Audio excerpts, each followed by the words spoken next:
So, Reverend Diane Nagorka, this is your daughter, Reverend Stephanie Nagorka, and we both are intuitive counselors. And I wanted to ask you today, what can a person do to get the most out of a reading? I want to go first. Why do you want a reading? Usually people want a reading because they want to know something. They want to know something to which they have no access, information to which they have no access other than to say, gee, can you get something from the unseen or from the God force or from my guardian angels that will help me go through this period of time? And it can be anything from I need money, I want to be more spiritual, I've got people who are passing away and I don't know what to do. Now, I think the first thing, or it would seem to me the first thing for someone who comes into this, is to say this is not a game.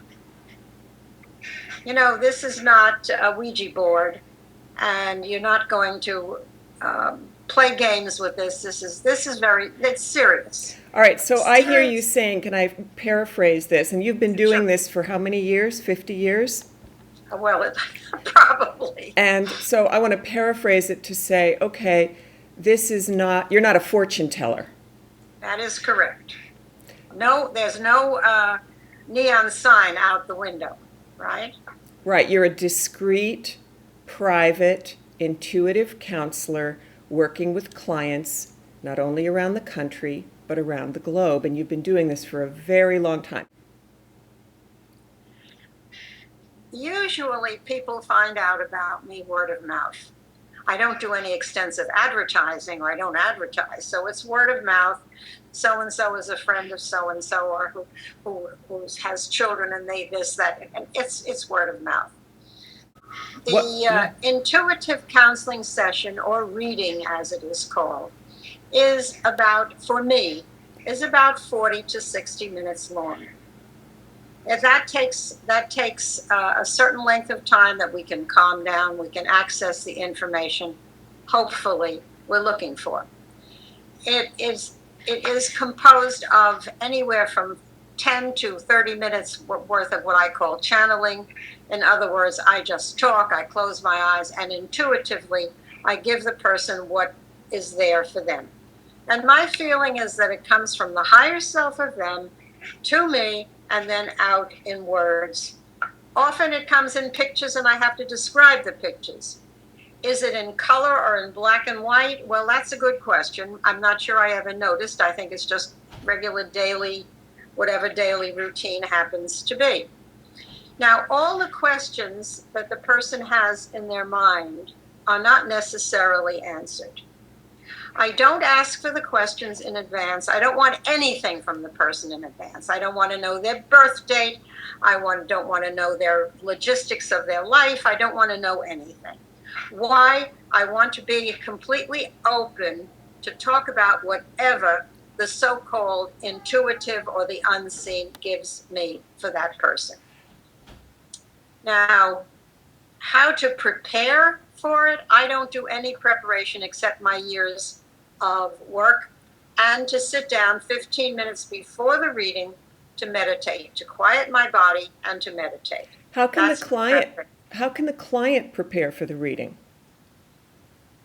I will often say to the client, why don't you write down your questions so that you have them, and that when we're finished, you don't hang up and say, oh, gee, I forgot to ask this, or oh, I forgot that. Write them down. Sit quietly, either before or the evening before, it depends when, and kind of meditate, quiet your body a little bit, write down your questions and concerns. I don't need them. I don't want to hear them when I begin. So I will work intuitively for however long, let's say 10 or 20 minutes, and then I will ask, do you have any questions? And then the person will ask their questions, and I will say, okay, let's take it from there. Now, often, I'm given the answers before they ask them. I don't know where to put them. Sometimes I don't know how to interpret them because I'm not in the other person's life. I just give what I receive. And then when they ask their questions, I can say, oh, now, I saw this and this and this. Now I understand why. Now, that's generally what we do. And is there any particular way that you close a session? Well, I open with prayer, I close with prayer. And the prayer is very generic. It is just a blessing to keep the light around us so that nothing negative, because I do not work with the dark forces, I do anything that's negative, anything that happens to be ungodlike, if you will, is kept out because I keep this light around us.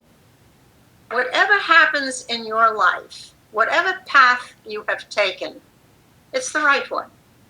Now you can say, oh, golly, I should have this, and oh, I should have that, and I let that go, and I did that. Everything you do, somehow, somewhere, has a reason behind it. And if you can only accept this and be positive in your frame of mind, then I think that you are much better off. So we tried very hard to be positive, to be up and to be positive. Beautifully said. Well, I want to thank you, Reverend Diane, aka Mom, and I'm looking forward to another conversation soon. Thank you.